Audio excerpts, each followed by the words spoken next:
Skarloey, the little engine, loves all the sights and sounds along his line and knows them very well.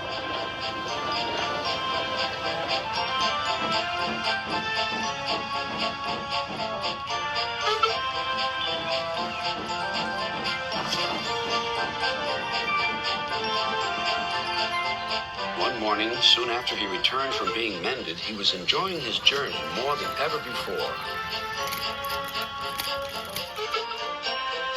Along the way, he met Rusty. "You know," he said, "if I couldn't see these familiar faces and places, I'd think I was on a different railway. You've done wonders with these rails." Rusty laughed. "I'm glad you're pleased. Manager said, let's mend the track so well that he won't know where he is. And we did. And you didn't, if you take my meaning." Skarloey liked this hard-working diesel. "There's still one bad bit," warned Rusty, "just before the first station. An engine might come off there, particularly Duncan. He will rock and roll along the line. Look at him right now. I hope he doesn't hurt his passengers."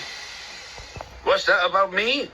I'm a plain engine, and I believe in plain speaking. Speak up." Rusty warned Duncan about the bad bit of rail. "I know my way about. I don't need smelly diesels to tell me what to do." Rusty felt hurt. Duncan banged about the yard. Then he clattered crossly to the station. James was already there, waiting for him. "You're late," he snapped. "I know," said Duncan. "It's that smelly diesel's fault. Rusty tries to teach me how to stay on the rails and then goes off leaving me to find my own coaches." "You poor engine," sympathized James. "I know all about diesels. One crept into our yard and ordered us about. I soon sent him packing." Duncan was filled with admiration. He didn't know that James was boastful and sometimes didn't tell the truth. "Send Rusty packing! Send Rusty packing!" snorted Duncan. He climbed the hill furiously. "Well done, boy," encouraged his driver. "Keep it up." Soon they were near the first station. Duncan was pleased. "Nothing happened. Nothing's happened, silly old diesel. Clever me." And he rocked and rolled along the line. "Steady, boy," checked his driver. But it was too late. "Sleepers and ballast, I'm off." And he was. "I warned him," said Rusty. "But all he did was call me names."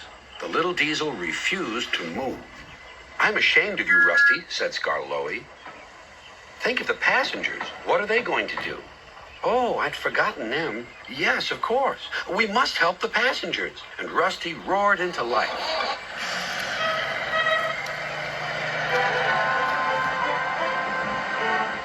Duncan stood sad and solitary. He couldn't rock and roll now. "Oh, dear," he thought. "Everyone will know how silly I am." The passengers had to get out and help, too. They weren't very pleased about that, but worked as hard as they could.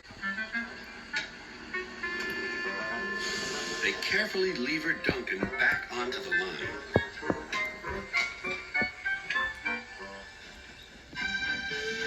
After that, Duncan was extra careful all day.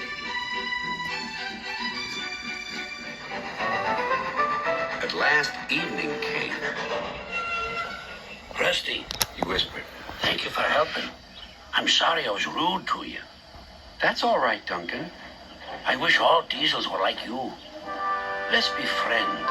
"Suits me," replied Rusty. "We'll mend that bad bit of rail first thing tomorrow."